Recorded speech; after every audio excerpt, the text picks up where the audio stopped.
I'm just getting a bit funny here. Are you trying to tell me something? What's that, Mike? Well, you've got a lovely guest here. Yes. Hello. It's nearly the end of the programme. We thought three glasses. Yeah. Three, yeah. Three. So my... One for Sally. Yeah. Yeah, one for John. One for Michelle. One for Michelle. Yeah. So I've Thanks. got... You tell See you next week, mate. Yeah. Right, it's too early for me anyway. I'm going to do sporty stuff. It's probably not part of his training programme, that strict sporting regime.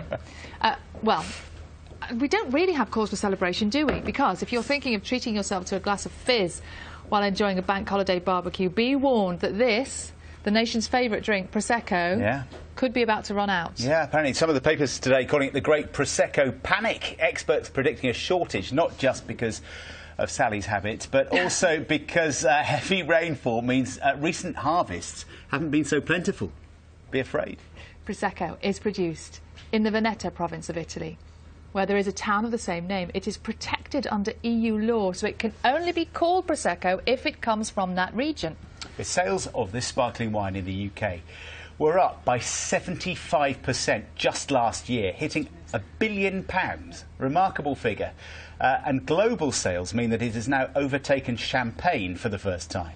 And the average sale price of Prosecco in the UK has fallen by 40p since several retailers began selling bottles for less than £6. We have to enjoy it while we've got it, by the sounds of it. With us here now is Michelle Cherutti-Kowal. She's one of only 323 masters of wine in the world.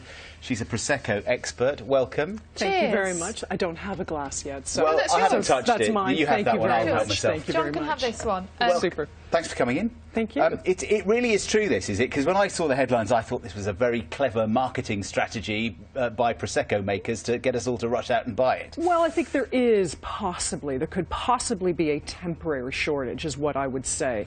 We've got, as you just read, global demand, both not only here in the UK, but in the US as well. It's a worldwide phenomena, coupled with the poor harvest in 2014. And it's spring. Everybody wants a bottle of bubbly, so we've got promotions. So it may spark a little bit of a shortage. You mentioned a key market there, which is the United States. Correct. It's become increasingly popular there quite recently, hasn't it? It has. Within the last couple of years, it has just taken off, both in North America, whether it's the US and Canada. And that's a big market for them. So it'll hopefully, we'll have 2014 will actually be a really good vintage, and we'll have lots of new Prosecco coming on stream in September and October. Well, thinking back, I remember, it's Baby Sham and Asti Spumante and Carver.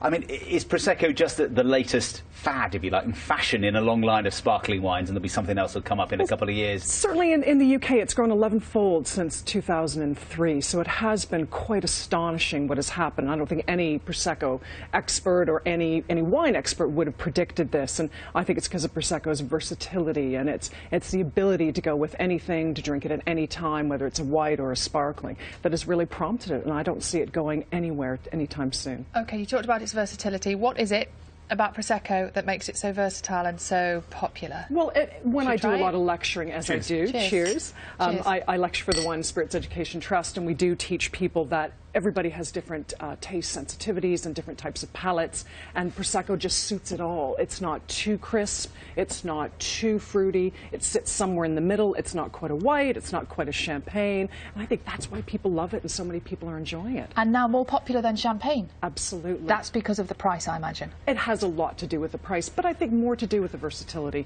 and the drinkability of it. I was just talking to some of the staff here, and that's what they were talking about. That surprised me.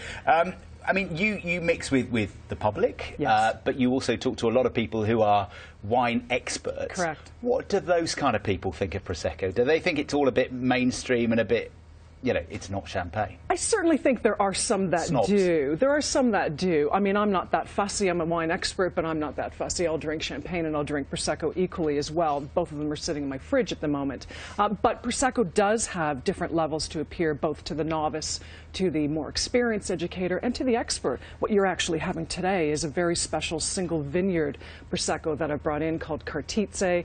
It's only from this particular vineyard, which is very steep, and there's only tiny amounts of it being produced, and that should appeal to any wine geek. OK, so if this is running out, what should we be buying instead?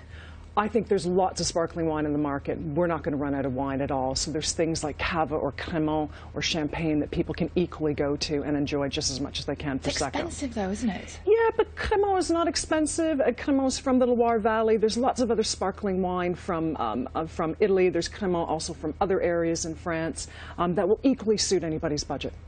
Prosecco is just a great name for what it is as well, isn't it? I think that's part of the reason for its success. It sounds like it is. Yeah. It is. It's fun to say. And, you know, when I walked in here with a couple of bottles, it made everybody happy. You won't leave with a couple of bottles, I'll tell you that. Probably not. Michelle, thank you very much indeed. Cheers. Thank you. My pleasure. Have a good bank holiday weekend. Thank you. It is 12 minutes to 10. You're watching Breakfast from BBC.